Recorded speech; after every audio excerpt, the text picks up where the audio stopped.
வணக்கம். Welcome to tax Tamil channel. யூஸ்வலாக budget பார்த்தீங்கன்னா முன்னாடியெல்லாம் மார்ச் மாதம் தான் வரும். இப்போ February 1ஆம் தேதியாக வந்திருக்கு. இந்த தடவை முறையாக ஒரு சார்ட்டர்ட் அக்கௌண்டன்ட் பியூஷ் கோயல் பட்ஜெட்டை வந்து தாக்கல் செஞ்சுருக்காரு. ஸோ இந்த பட்ஜெட்டில் என்னென்னலாம் சேஞ்ச் இருக்குதுங்கிறத நம்ம இன்னைக்கு பார்ப்போம். பட்ஜெட்டோட ஒரு வேர்டு சேர்த்துக்கலாம், இன்ட்ரீம் பட்ஜெட். இன்டரிம் பட்ஜெட்டுங்கிறது தான் சரியான வார்த்தை. சொன்ன மாதிரி அதில் இன்னைக்கு டைரக்ட் டேக்ஸ் அமெண்ட்மெண்ட்ஸை தான் நம்ம இன்னைக்கு டிஸ்கஸ் பண்ண போகிறோம். ரைட். ஃபஸ்ட்டு எனக்கு என்ன டவுட் இருக்குன்னா, திருமலை சார், சேஞ்சஸ் இருக்குதா அப்படின்னா, பேசிக் எக்ஸாம்ஷன் லிமிட் முன்னாடி வந்து 2.50 lakhs வரைக்கும் எக்ஸாம்ட் இருந்துச்சு. இப்பயும் அதான் இருக்கு. 2.50 lakhs இருந்து 5 lakhs வரைக்கும் 5% இருந்துச்சு. இப்பயும் அதான் இருக்கு. 5 lakhsல இருந்து 10 lakhs வரைக்கும் 20% இருந்துச்சு. இப்பயும் அதே தான் இருக்கு. 10 lakhsக்கு மேல 30% இருந்துச்சு. இப்பயும் அதே தான் இருக்கு. அப்போ எதுவும் மாறின மாதிரி இல்லை. ஆனால் நான் இன்னைக்கு காலையில் டிவி சேனல்ஸ்லாம் பார்த்ததுல என்ன சொன்னாங்கன்னா, 5 லட்ச ரூபா வரைக்கும் எக்ஸாம்ஷன் சொல்லிக்கிட்டு இருக்காங்க. அது உண்மையா பொய்யா? அது உண்மையா அப்படின்னு பாத்தீங்க அப்படின்னா, பாதி உண்மை பாதி பொய். என்ன பாதி உண்மை அப்படின்னா, 2.50 lakhs வரைக்கும் தான் பேசிக் எக்ஸாம்ஸ் லிமிட். அதுல எந்த மாற்றமும் இல்லை. பட் என்னன்னா, ஒரு 87A சொல்லிட்டு ஒரு ரிபேட் செக்ஷன் ஒன்று இருக்கு. அந்த ரிபேட் செக்ஷன்ல என்ன சொல்றாங்க அப்படின்னா, முன்னாடியே அந்த செக்ஷன் இருந்துச்சு. அந்த செக்ஷன்ல 2500 வரைக்கும் நம்ம என்ன பண்ணிக்கலாம்னா டாக்ஸை வந்து ரிபேட்டா எடுத்துக்கலாம். ஸோ அப்போ 2.50 lakhs இருந்தா கூட முன்னாடி 3 lakhs வரைக்கும் வந்து பாத்தீங்க அப்படின்னா பேசிக் எக்ஸாம்ஷன் லிமிட் மாதிரி தெரியும். பட் ஆனால் அது 3 lakhs லிமிட் இல்லை. யாரெல்லாம் டோட்டல் இன்கம் வந்து பாத்தீங்கன்னா 3.50 lakhs இருந்துச்சோ அவங்க மட்டும் என்ன பண்ணிக்கலாம் அப்படின்னா ரிபேட் அண்டர் செக்ஷன் 87A 2500 வரைக்கும் எடுத்துக்கலாம் முன்னாடி. பட் இப்போ அதை என்ன பண்ணிட்டாங்க அப்படின்னா 2500 இன்க்ரீஸ்டு இன்டு ₹12,500. ஸோ அப்போ total income less than 5 lakhs இருந்துச்சு அப்படின்னு சொன்னா அவங்க 12,500 வரைக்கும் என்ன பண்ணிக்கலாம், ரிபேட்டா எடுத்துக்கலாம். சப்போஸ் 5 lakhsக்கு மேல இன்கம் போயிடுச்சு அப்படின்னு சொன்னா அவங்க ரிபேட் எடுத்துக்கவே முடியாது. ஃபார் எக்ஸாம்பிள் 5 lakh 100 rupees வந்துருச்சு அப்படின்னு சொன்னா 5 lakh வரைக்கும் என்ன ஆயிடும் அப்படின்னு பாத்தீங்கன்னா 2.50 lakhsல இருந்து 5 lakhs வரைக்கும் 12,500 rupees 5% டாக்ஸ் வந்துரும். அதுக்கப்புறம் 5 lakhsக்கு மேல உள்ள ஒரு 100 rupeesக்கு வந்து 20% 20 rupees. ஸோ ஒரு 12,500 பிளஸ் ஒரு 20 ரூபாய் சேர்த்தோம் அப்படின்னா 12,520 டாக்ஸ் வந்துடும். பட் ஆனா 5 lakhs குள்ள இருந்துச்சு அப்படின்னு சொன்னா டாக்ஸே வராது. ஃபார் எக்ஸாம்பிள் டோட்டல் இன்கம் 5 லட்ச ரூபாய் இருக்கு சார், டாக்ஸ் எவ்வளவு சார்? நில்லு. Sir total income 4,99,000 sir, tax எவ்வளவு? நில்லு. பட் டோட்டல் இன்கம் 5,100 rupees, எவ்வளவு sir tax? 12,520 rupees tax. So அப்போ ஸ்டார்டிங் டாக்ஸ் எப்படி வந்துடும் பார்த்தீங்க அப்படின்னா 5 lakhsக்கு மேலே போயிடுச்சுன்னா மட்டும் தான் வந்து டாக்ஸே வரும். 5 lakhs குள்ள இருந்துச்சு அப்படின்னா டாக்ஸ் வராது. இதுதான் இப்போ பட்ஜெட்ல கொண்டு வந்திருக்க ஒரு புது சேஞ்ச். ஓகே.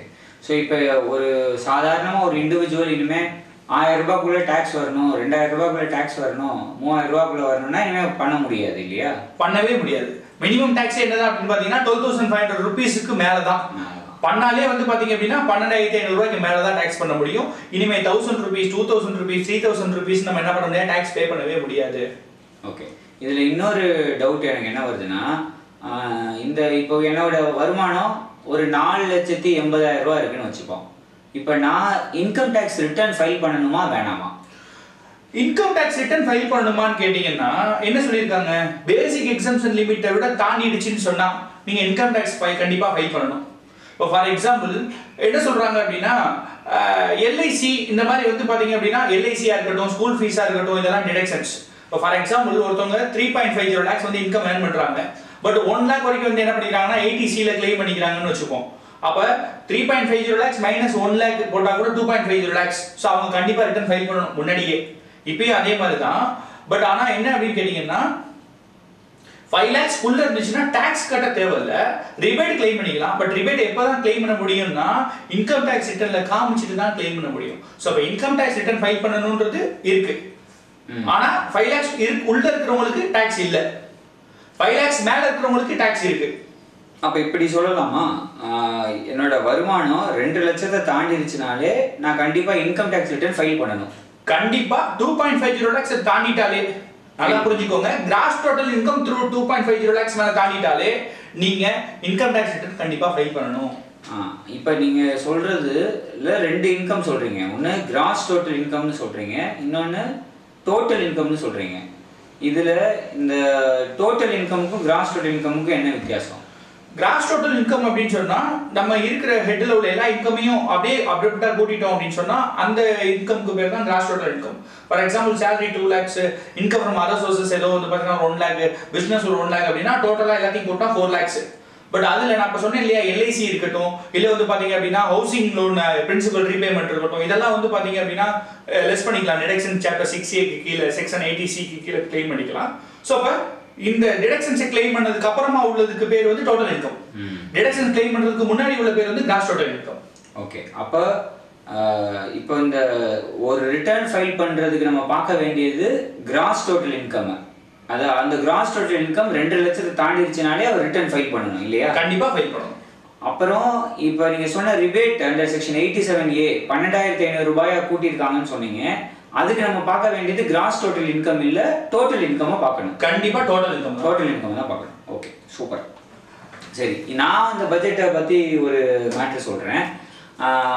முன்னாடி கவர்மெண்ட் என்ன பண்ணிட்டு இருந்தாங்கன்னா, ஹவுஸ் ப்ராப்பர்ட்டி இன்கம் கேல்குலேஷனில் ஒரு வீடு வச்சுருந்தா அதுக்கு வந்து எக்ஸம்ஷன் இருந்தது. இப்போ 2 வீடு வச்சுக்கலான்னு சொல்லிட்டாங்க. 2 வீடு வச்சுக்கலாம் அப்படி இல்லைங்க, இது வந்து ஹவுஸ் ப்ராப்பர்ட்டி மட்டும்தான். இன்கம் ஃப்ரம் ஹவுஸ் ப்ராப்பர்ட்டியில் செல்ஃப் ஆக்குபைடு ப்ராப்பர்ட்டி அப்படின்னா வேல்யூ நில் அப்படின்னு சொல்லுவோம். அது ஒரு வீடு ஒரு ப்ராப்பர்ட்டியை தான் செல்ஃப் ஆக்குபைடு ப்ராப்பர்ட்டியாக ஒரு அசசி வச்சுக்கலாம். இப்போ அமெண்ட்மெண்ட் பண்ணதுனால என்ன ஆயிடுச்சுன்னா, 2 ஹவுஸ் ப்ராப்பர்ட்டியை ஒரு இண்டிவிஜுவல் செல்ஃப் ஆக்குபைடு ப்ராப்பர்ட்டியாக வச்சுக்கலாம். ஸோ இப்போ 2 வீடு இருக்கிறப்போ 2த்துக்குமே கிராஸ் ஆனுவல் வேல்யூவை வந்து நில்லுன்னு எடுத்துக்கலாம். அப்போ ஒரு இன்கம் ஃப்ரம் ஹவுஸ் ப்ராப்பர்ட்டி இனிமேல் 2 செல்ஃப் ஆக்குபைடு ப்ராப்பர்ட்டியை காமிக்கலாம், 2த்துக்கும் வேல்யூவை வந்து நில்லுன்னு சொல்லலாம். அப்போ நான் என்ன கேட்குறேன் அப்படின்னா, முன்னால வந்து பார்த்தீங்கன்னா செல்ஃப் ஆக்குபைடு ஹவுஸ்ன்னு சொல்லி ஒன்று எடுத்துட்டு இருந்தோம். அதில் வந்து பார்த்தீங்கன்னா ஒரு லாஜிக் இருக்கு. ஒரு வீடு இருக்கும், நம்ம தங்குறது கொடுக்குறாங்க, ரைட்டு. பட் 2 வீடு கொடுக்குறதுக்கு என்ன ரீசன் இருக்கு? புரியல. என்ன காரணம்னு பார்த்தீங்கன்னா, இப்போ இருக்கிற சுற்றுச்சூழலில் நிறைய பேர் இப்போ நேட்டிவ் பிளேஸ் அவங்களுக்கு ஒரு இடமா இருக்கும், ஒர்க் பிளேஸ் இன்னொரு இடமா இருக்கும். உதாரணத்துக்கு இப்போ ஒருத்தர் சென்னையில் பிறந்திருக்காரு அப்படின்னா, அவர் சென்னையிலே இப்போ வேலை செய்கிறது இல்லை, அவர் பெங்களூரில் போய் வேலை செய்வார். அப்போது சென்னையில் ஒரு வீடு அவருக்கு வச்சுருப்பாரு, அந்த வீட்டில் அவங்க அப்பா அம்மா மட்டும் தங்கிட்டு இருப்பாங்க. பெங்களூரில் அவர் ஒரு வீடு இருக்கும், அங்கே அவரோட ஃபேமிலி, ஒய்ஃபு, சில்ட்ரனோட செட்டில் ஆகிருப்பார். அப்போ அவருக்கு 2 ப்ராப்பர்ட்டி இருக்கும், அந்த 2 ப்ராப்பர்ட்டியுமே அவர் சொந்தமாக இருக்கும். முன்னாடி என்ன பண்ணிட்டு இருக்கணும்னா, இதில் 2த்துல ஏதோ ஒரு ப்ராப்பர்ட்டியை அவர் நில்லுன்னு வேல்யூ வச்சுக்கலாம், இன்னொரு ப்ராப்பர்ட்டிக்கு நோஷனலாக அவர் ஒரு ரெண்ட்டை கால்குலேட் பண்ணணும். அந்த மாதிரி கால்குலேட் பண்ணி அந்த ரெண்ட்டுக்கு அவர் டேக்ஸ் கட்டணும். இன்கம் வர்ற மாதிரியும் டேக்ஸ் கட்டுற மாதிரியும். டேக்ஸ் இன்கம் வர்ற மாதிரி டேக்ஸ் ஆனால் கண்டிப்பாக கட்டணும். அப்படி இருந்தது. இப்போ இந்த அமெண்ட்மெண்ட் கொண்டு வந்தனால இப்போ இனிமேல் சென்னையிலே ஒரு வீடு, பெங்களூர்ல ஒரு வீடு, 2 வீடையுமே அவர் நில்லுன்னு காட்டிக்கலாம். நோஷனல் இன்கமா போட்டு காட்ட தேவையில்லை. நோஷனல் இன்கம்க்கு டேக்ஸ் கட்ட வேண்டியதில்லை. சரி, இப்போ அப்போ நான் என்ன பண்ணுறேன் அப்படின்னா, முன்னால் ஒரு வீடு இருந்துச்சு, அந்த ஒரு வீட்டுக்கு வந்து பார்த்தோன்னா நான் இன்ட்ரெஸ்ட் பே பண்ணேன். அந்த இன்ட்ரெஸ்ட் வந்து நான் என்ன பண்ணிக்கிட்டேன், டிடக்ஷன் இதில் எடுத்துக்கிட்டேன். நான் இன்ட்ரெஸ்ட்னு சொல்லிட்டு வந்து பார்த்தா டிடக்ஷன் எடுத்துக்கிட்டேன். இப்போ வந்து பார்த்தீங்க அப்படின்னா அதே மாதிரி வந்து நான் 24B செக்ஷனுக்கு கீழே வந்து பார்த்தீங்கன்னா 2 வீடுமே கிளைம் பண்ணலாமா? தாராளமாக கிளைம் பண்ணிக்கலாம். அந்த இதில் எந்த ரெஸ்ட்ரிக்ஷனும் கொண்டு வரல. 2 வீட்டுக்குமே இப்போ பார்த்தீங்கன்னா 24B கிளைம் பண்ணிக்கலாம். 2 லட்சம் ரூபா வரைக்கும் கிளைம் பண்ணிக்கலாம். சரி, ஓகே. இப்போ இந்த 2 ஹவுஸ்ன்னு சொன்னீங்க இல்லையா, இந்த 2 ஹவுஸ்ன்றது வந்து பார்த்தீங்கன்னா இதில் மட்டும் தான் சேஞ்ச் இருக்கா, இல்லை வேற எதுலையும் 2 வீடு வச்சுக்கலாமா? எனக்கு தெரிஞ்சு கவர்மெண்ட் இந்த தடவை 2 வீடு வச்சுக்கிறதுல ரொம்ப இன்ட்ரெஸ்டடாக இருக்காங்க. உதாரணத்துக்கு செக்ஷன் 54 அந்த செக்ஷனில் என்ன சொல்லியிருக்காங்கன்னா, முன்னாடி ஒரு வீடை வித்துட்டு இன்னொரு வீடு வாங்கினா கேபிட்டல் கெயின்ன்ற செக்ஷனில் உங்களுக்கு எக்ஸம்ஷன் கிடைக்கும். செக்ஷன் 54ல் இப்போ பட்ஜெட்டில் என்ன அமெண்ட்மெண்ட் கொண்டு வந்திருக்காங்கன்னா, நான் ஒரு ஹவுஸ் ப்ராப்பர்ட்டியை வித்துட்டு 2 ஹவுஸ் ப்ராப்பர்ட்டி வாங்கிக்கலாம். 2 ஹவுஸ் ப்ராப்பர்ட்டி வாங்கினாலும் எனக்கு எக்ஸம்ஷன் கிடைக்கும். ஓ, அப்போ எவ்வளோ அமௌண்ட்டுக்கு வேணாலும் நான் வச்சுக்கலாம், ஒன்றும் பிரச்சனை இல்லை. அப்படி சொல்ல முடியாது. கேபிட்டல் கெயின் மேக்ஸிமம் ஒரு கேபிட்டல் கேப் பண்ணியிருக்காங்க. அது வந்து எவ்வளோ ரூபா வரைக்கும்னா 2 கோடி ரூபா வரைக்கும் தான் இனிமேல் நீங்கள் எக்ஸம்ஷன் கிளைம் பண்ண முடியும் செக்ஷன் 54 கீழே. அதாவது வீட்டோட வேல்யூ 2 கோடியா இல்லை கெயினோட வேல்யூ? கேபிட்டல் கெயின் 2 கோடி ரூபா வரைக்கும் நீங்கள் செக்ஷன் அசட்டை வித்து வர்ற கெயின் வந்து 2 கோடி ரூபா வரைக்கும் கிளைம் பண்ண முடியும். ஆனால் முன்னாடி 54ல் எப்படி எக்ஸம்ஷன் கிளைம் பண்ணலான்னு பார்த்தீங்கன்னா, ஒரு வீடு வித்துட்டு இன்னொரு வீடு வாங்குறேன், ஒரு 3 வருஷம் கழிச்சு அந்த வீடை வித்துட்டு இன்னொரு வீடு வாங்குறேன், இப்படியே நான் வாங்கிட்டே இருக்கலாம். ஒரு வீடு விற்கலாம், இன்னொரு வீடு வாங்கலாம், எக்ஸம்ஷன் கிளைம் பண்ணிட்டே இருக்கலாம், நிறைய தடவை கிளைம் பண்ணலாம். இனிமே அப்படி பண்ண முடியாது. செக்ஷன் 54 ஒரே ஒரு தடவை தான் லைஃப் டைம்ல கிளைம் பண்ண முடியும், நிறைய தடவை கிளைம் பண்ண முடியாதுன்னு கவர்மெண்ட் சொல்லிட்டாங்க. ஒரு தடவை மட்டும், ஒரே ஒரு தடவை தான் பண்ண முடியும். ரைட்.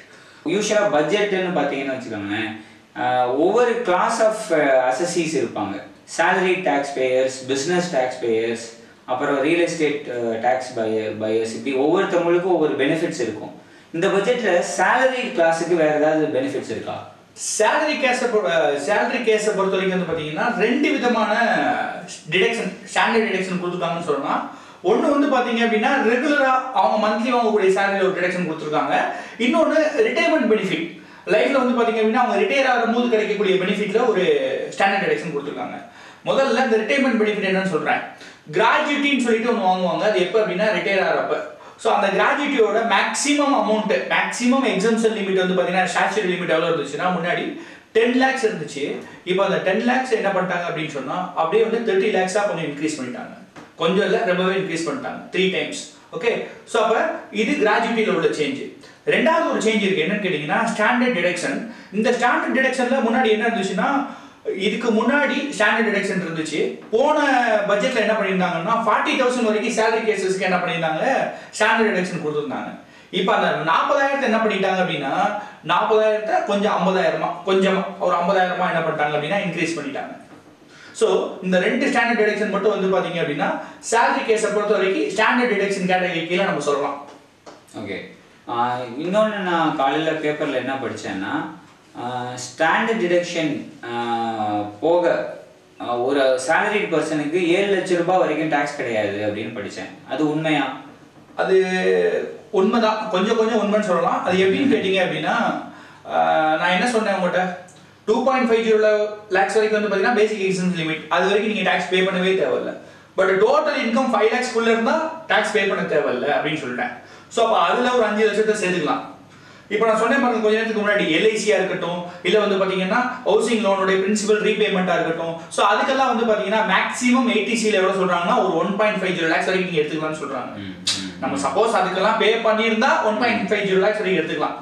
சப்போஸ் நம்ம பே பண்ணிட்டோன்னே வச்சுப்போம், அதில் 1.50 lakhs 80C deduction. 80C டிடக்ஷன்ல suppose நம்ம பே பண்ணிட்டோம் அப்படின்னா 1.50 lakhs. ஸோ இப்போ பே பண்ணிட்டோம். ஸோ அப்போ 5 lakhs ப்ளஸ் ஒரு 1.50 lakhs. இப்போ ஸ்டாண்டர்ட் டிடக்ஷன் சொன்னேன் பாருங்க சேலரியில், ஸோ அது ஒரு 50,000. ஸோ அப்போ 5 lakhs ப்ளஸ் 150 ப்ளஸ் வந்து ஒரு 50,000. ஸோ இப்போ டோட்டலாக 7 lakhs வரைக்கும் பெனிஃபிட்னு நம்ம சொல்லலாம்.